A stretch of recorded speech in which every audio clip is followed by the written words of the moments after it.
everyone! Good morning! Maayong buntag! So karon guys, katong ako ang gi-promise ninyo nga show ta or mag-vlog ko sa ako ang mga collections, sa mga headbands, and napilon lang sa nako ang bags, nga na-organize na nako, and ako ang mga accessories. So karon ako ipakita ninyo giunsa nako pag-organize ang ako ang mga kaiklayan. So kita niyo sa akong likod, mo ni ang mga collections nako na headbands. So, mo ni sila guys.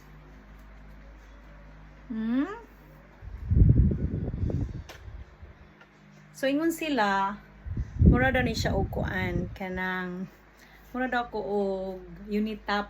So, nakuha ko hanin ako na idea actually sa Unitap gyud. So, sa kadaghan nako na mga headbands dili na nako ma-organize sa boxes. So, nakapalit ko og ingani. So, mohatag lang ko idea. So, pwede mo mopalit og ganing katong puti nga mura siya og kani sa tawag ani. So ana ninyo isabit sa wall, then mopalit lang mo og hook. Like for example, mopalit mo ingani. And it's only 6 pesos. 6 lang ni siya. Then mura ninyo siyang isabit, din diri na ninyo isabit ang inyo ang mga headbands kung daghan na kaayo. And ibutang lang sa ninyo sa wall. At least, ma-organize ang yung mga headbands. So, mo ni siya, ako ang mga headbands nga gi-collect na ko for almost pila na sad ka years. Kay everyday, di magyud ko kalakaw nga dili mag-headband. Kay murag nay kulang gyud sa akong hair kung walay headbands na anad na gyud ko. And dili man sad siya sayang kay gamito na sad sa ako ang baby girl. So, duha na mi mo gamit sa mga headbands. And makita ninyo sa ako ang mga posts, ako mga vlogs, sa videos and pictures. Wala gyud kanang time nga wala ko'y headband. So, karon monita na ng headbands nga ako ang na-collect. And karon, ako ipakita ninyo, isa ni sa akong favorite na headbands, kanis, kay mura siya na lace, and ako kaayo, and pila na sa din ako gi-wear sa ako ang mga photoshoot. So, mo ni siya, nga niyang forma. So, nice na siya guys. So, na ako'y headband nga ingani, tulumi sa Bayets. So, si Bayet Amethyst, ug si Bayet Joy, tagsami og headbands. So, ganan ko ani kay fashion kaayo. So, the color is maroon and asay purple.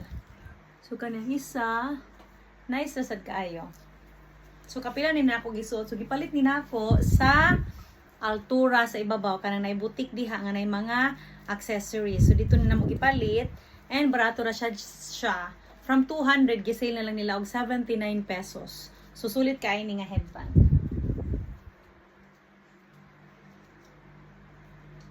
And nasa uban nga headband kani siya since nga ganahan pug ko og mga naimurag elegant siga-siga. So kani siya elegant kaayo. Sa online mahal ni kaay makita nato and napalit lang ni nako sa Unitap. And barato ra siya kaayo.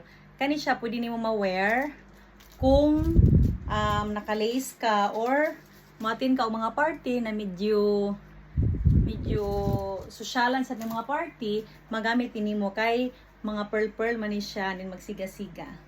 So money and naasay blue, dark blue, and my favorite naasay pink. So kapila na sa din ako gi-wear sa ako ang mga laglag sa ako mga photoshoot. So mo ni ang pink. Cute ra siya kaayo. Pwede na siya nimo i-wear kung ang imong outfit is medyo elegant. So kuani sila 5 kabuo and nasad ko isa ka red. So gipalit ni nako sa Unitap dugay na sad and it's only 79 pataas. Mura sad ang presyo niya. So cute kaayo. So ako na siyang gikuyog tanan para kung mangita ko mga headband nga katong para sa mga pang elegant. So diha na siya nagkuyog. And kani sad sa ako ang baby girl, so mga kuan ni siya mga pang Mickey Mouse, Koromi, and naasay mga pang Christmas. So dugay na kaya na magigamit every Christmas. And nasa ko gipalit nga pang fashion lang sad. So blue and pink. So nasuot na nina akong pink katong dito mi sa Dunkin Donuts ni Bayat Amethyst nga nagpictorial sad ni. So cute ra sad siya. Mura siya upang madam-madam. Pero pang photoshoot lang jud pud siya. And naasay blue. Cute ra sad. So duha ni kabuo nga headband nga ni ang design. So same gihapon dito ra gyapon ako gipalit sa Unitap. Kay kasagaran sa Unitap dito ra gid ang may mga fashion nga mga headband nga medyo barato ra sad. And nasa ingani so brown and cream. So kami tanan ani naa si akong group, ang Bayets group tagsamig ngan para terno sad ni. And usa pay lain. And ganahan sad ko og kanang murag mga balhibo. So kani gipalit ni na akong tulo dito ko sa nag-seminar mi dito sa Batangas. So giganahan lang sad ko kay dako siya. Then wala ganahan lang ko og mga ingani na mga balhibo. Then may mga pearl. So yellow, black, cream, and kanisad sa Alturas na ko gipalit. Fashion. And I think dili ni siya sa Alturas sad.